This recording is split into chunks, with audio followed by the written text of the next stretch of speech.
you to poop. Where there's smoke, they pinch back.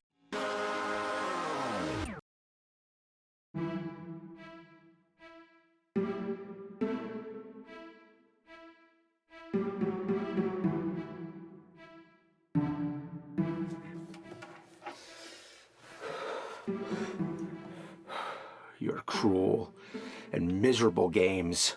You exist for one purpose, to reap everything I've sown. You rob me not only of my childhood, but my adulthood too.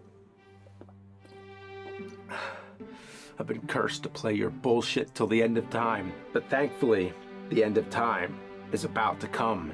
The year 2020 is upon us. Doomsday. Yeah, they were 20 years off with Y2K, but this is it, for real. And with only 1 week left, the ceremony must begin.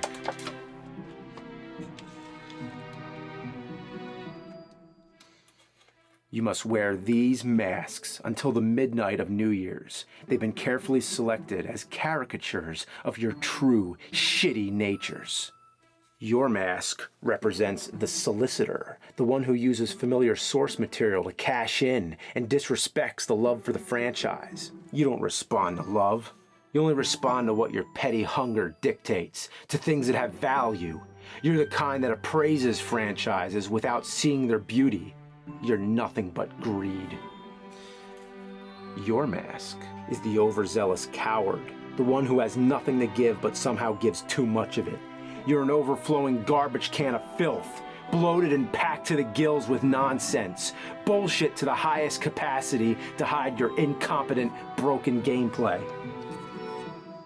And of course, you wear the mask of the heartless Punisher, tricking me with useless weaponry and sucker punch pitfalls at every step. You see humanity as small animals caught in a trap to be tortured. Your pleasure is the giving of pain. From this you feel the same sense of joy one might get from a kiss or an embrace. Shame on you. Shame on all you shitty games. All your cryptic mazes, bad controls, unfair jumps, vomit-inducing graphics, lack of continues, long passwords. I hope you're proud of yourselves. May God, the devil, and whatever else have pity on you. But as for me, I wear the mask of the thing that stalks me at this very moment. You shitty, shitty games.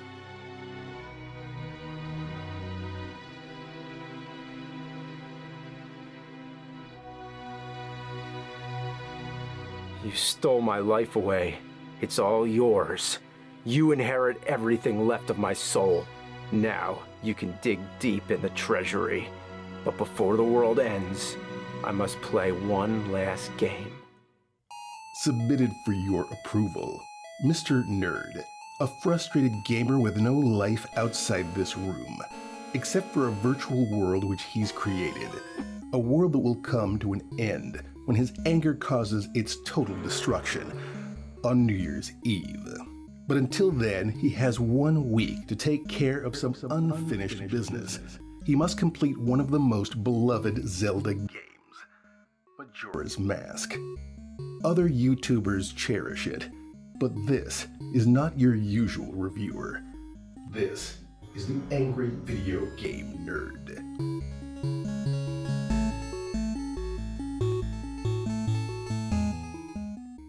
Thanks for watching this episode of Angry Video Game Nerd, but first, a word from our sponsor. If you want an epic, dark fantasy done right with over 400 champions to collect and personally customize, then check out Raid Shadow Legends. Not to be confused with that awful NES game, Raid 2020. It seems like everyone's talking about Raid these days, and for good reason. It's gotten 15 million downloads in the last 6 months and has been nominated as a finalist for Google Play's Best of 2019 Users' Choice Awards. In Raid, you can assemble a team from 16 heroic factions, discover 13 spectacular locations, enjoy a fully voiced story campaign, claim glory in the PvP arena, and you can even bust a move. Talk about a killer dance-off, and don't forget, it's free to play. Say goodbye to grinding. With multi-battle auto mode, you can set battles to run in the background while you do holiday stuff like shop for presents, set up your Christmas tree, or light the candles on your menorah. There's also weekly tournaments and a roadmap that promises more updates in the next 6 months. Follow the link in the description where new players will get 100,000 silver, 2 clan boss keys, 10 mystery shards, and 1 free champion. Adjudicator! She's like if an elf from Lord of the Rings and a stack of heavy metal magazines collided into the ultimate badass elf. So hurry, because this offer is available for only 30 days. And now, on with the show. When it comes to fantasy adventure games, I can't think of any franchise that has made as big an impact on me as Zelda. Each installment was a milestone that represented the full capabilities of the console it was released on and the generation of its time. The overhead 2D format will always be the traditional classic Zelda for me, but the franchise was never afraid to experiment. Zelda 2 was a side-scroller, and Ocarina of Time was three-dimensional.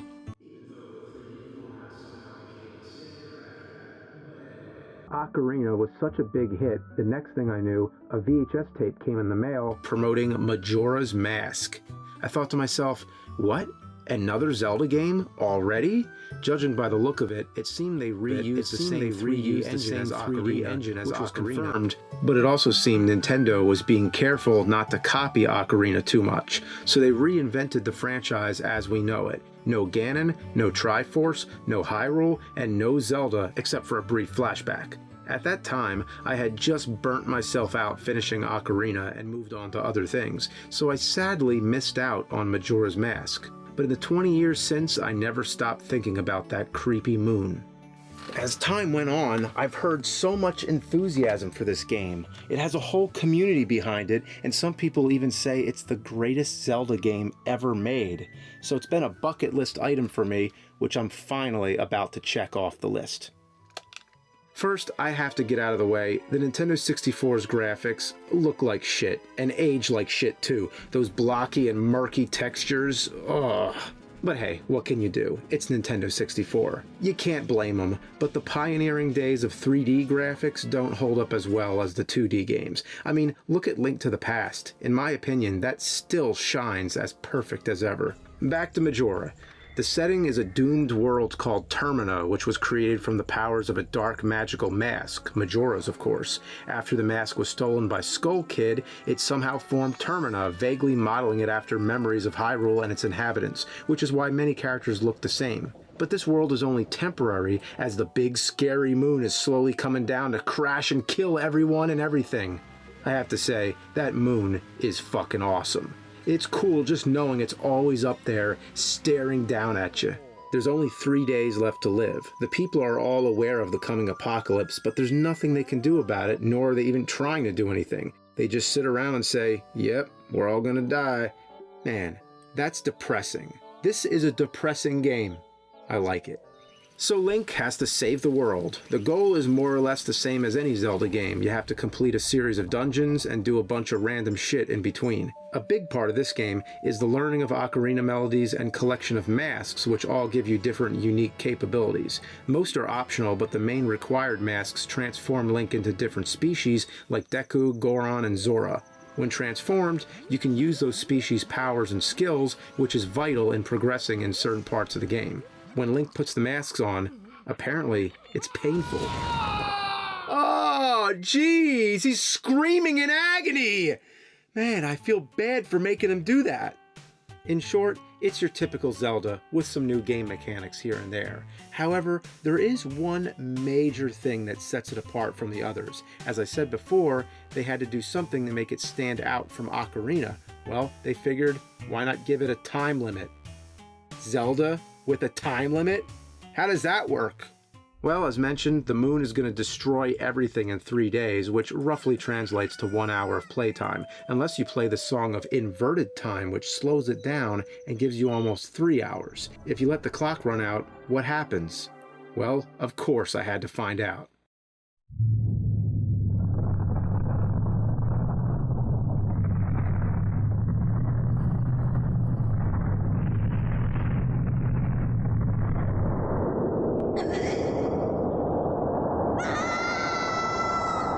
Wow. Well, after 20 years, that still looks cool. So, what exactly happens? Well, simply put, game over. Now, of course, you can't complete an entire Zelda game in less than 3 hours. That's where the Song of Time comes in. When you play it, it acts as Link's time machine, sending him back to the dawn of day one. You keep your melodies and masks and any major items you've collected, but the rest of the world resets. The characters you've met all have forgotten, and everything starts up again, as if nothing happened. So Link is basically experiencing the same thing as Bill Murray in Groundhog Day, cursed to relive the same events over and over. No wonder why he acts like there's no consequences. Breaking into people's homes, strutting around like he owns the place, walking away from explosions, getting drunk at the bar, dancing in front of strangers, and igniting a bomb at somebody's front door to get them to come out, like some kind of mischief night prank. What an ass. So basically, any time before the third day ends, you have to play that song and go back in time. Otherwise, the moon will crash and you lose your progress. You just don't let it happen. Playing the song doesn't just send you back, it also saves the game. And it's the only way you can truly save. There is a quick save, which you can do by hitting owl statues, but that's only a temporary save that you can only load once. Yeah. So if you want to save and feel good about it, you got to go back in time. Now, I always thought saving was the preservation of progress up until the present time. But here, to save, you got to go back to the beginning. What kind of sense does that make? When you go back, you keep your main items as mentioned, but all your rupees are gone, your arrows gone, bombs gone, sticks, nuts, bottled items, any inventory, it all goes away. Plus any side quests you were working on or people you've interacted with, any items you've unlocked or special events that took place, all that is lost. So saving is something you don't want to do until the 3 days are almost up and you have no other choice. You have to put a lot of thought into what exactly you plan to accomplish before your next save. You wouldn't want to start something on the second or third day and then realize you're out of time and have to do it over again. It's like you have to plan your gameplay sessions within these 3-hour intervals. Many times I had to leave the system on overnight and pray for no power outages.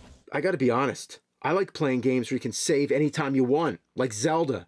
Oh man, I can't reference Zelda because I'm playing fucking Zelda!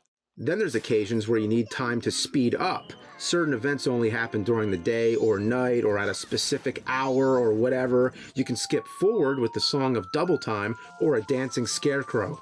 Yeah, a dancing scarecrow.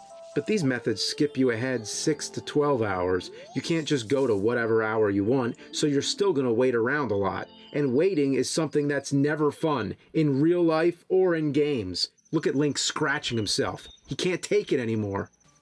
Are you thinking what I'm thinking? What if you're in a dungeon? You know, the main areas in Zelda games where most of the action and puzzle solving takes place. The parts that usually take the most time and the most work. What if you're up to your ass in one of those and the clock runs out? Would the Song of Time preserve your dungeon progress? I don't want to find out. With the Song of Inverted Time slowing it down to 3 hours, that's probably enough. But don't even threaten me with that shit. Just the fact there's a time limit hovering over me makes me nervous as hell and takes all the fun away. It would be like duct taping a bag of diarrhea to the ceiling while you try to get work done. It probably won't fall as long as you make sure the duct tape is secure, but then you stop and think, it actually has no reason to be there. I mean, give me a reason. A time limit in a Zelda game? What were they fucking thinking?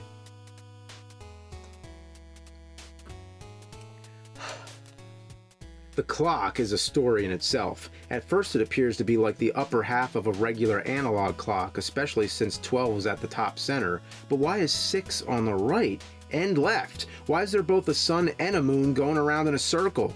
My intuitive nature to think it's anything like a regular clock only confused the hell out of myself. From what I was able to make sense of, it runs from 6 a.m. to 6 p.m. and then changes to 6 p.m. to 6 a.m. and so on for each day. The yellow sun is always a minute hand, the red sun is the hour hand, but the red sun changes to a moon at night. Why doesn't the minute hand also change to a moon? Why not just have a regular clock or a simple digital counter?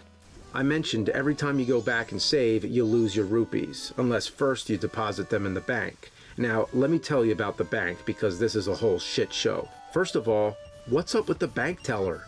What's she doing? Yeah, that's great. Have you ever gone to the bank and the teller is thrashing their arms up and down? If that has ever happened, I'd like to know. It's amusing the first time you see it, maybe the 10th, but by the 100th time, you have to go through the same dialogue every time. An actual ATM is quicker. And then you have to enter the amount you want to deposit. Of course you want to deposit all, but there's no option for all. You have to enter the exact amount you have. And if it's a lot, she gives you interest, immediately handing over 5 rupees. Now I have to go through that all over again just to deposit 5 rupees? Can't you just add it to my balance? Then, after you save, you have to withdraw your rupees, which means going back to the bank and going through all the dialogue again. And after you withdraw, you pay a service charge of 4 rupees. Then what was the point of the 5 rupees you gave me earlier? And there's no withdraw all option either. Again, you have to enter the exact amount. One time I only took out a partial amount, then decided I wanted more, and the dialogue started up again. Excuse me, but let me take a look at you. Ah, yes, Link. You have to recognize me again? I was just here. I didn't even go anywhere. I've been standing right in front of your fucking face! You know how fast this could work? Like this. Deposit, withdraw, all, or enter amount. What's so hard about that? Or even better, just keep your rupees, like every other Zelda game.